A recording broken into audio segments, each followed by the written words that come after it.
All right, guys, how do you bypass a starter relay on a W215 Mercedes? This applies also to the W220, and really it applies to any Mercedes. This right here is the starter relay. When I say any Mercedes, any modern Mercedes 2000 and up, I can't vouch for the earlier ones, but this is your starter relay that Mercedes uses. And they typically always use this, a green starter relay, all right? This is not a regular five pole. This is a very special one with a diode. So do not put any 5-pole relay in replace of it. Always use a green one.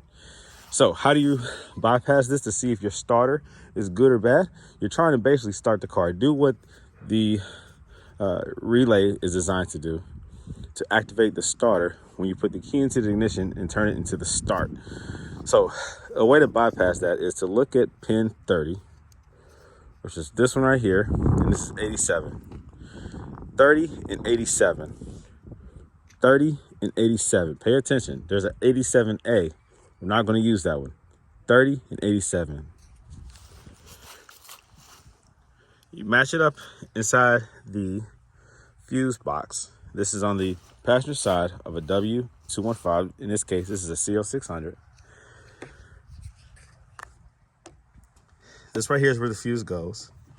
This right here identifies as 30. This identifies as 87. Run a jumper wire between the two. When I put the key in the ignition, it will engage. 30 is hot. 30 is positive. 12 volts.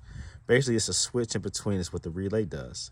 It does multiple things at the same time, but it sends a signal between 30 and 87 to engage or start the starter. Okay, so when I put the key in the ignition, you'll hear what it does. Now, this will help you to eliminate the starter as an issue. This will help you to figure out if your starter is dead or not. If you don't hear anything, your starter is dead.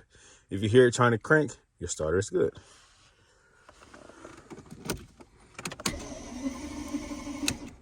All right, I'm gonna stop there because I don't want to burn the starter up. But by me putting the key in the ignition and turning it to the on position, I think it's the second, let me show you. It's the second turn. Also, of course, if you try to crank it, it's sending that 12 volts to that to start it. All right, but it's not starting. Why? I don't know. That's what I have to figure out. Why won't this car start?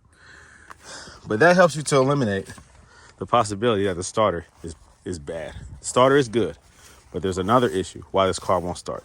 And that's what I have to figure out. But that's how you bypass the relay. So there you go, guys. Be careful when you do this. Anytime you're dealing with 12 volts, there's a risk involved. This is my disclaimer, I guess you could say. I don't want you to mess up your car, your equipment by self-diagnosing. But if you can do this properly, this is how you do it. All right? Be careful, guys.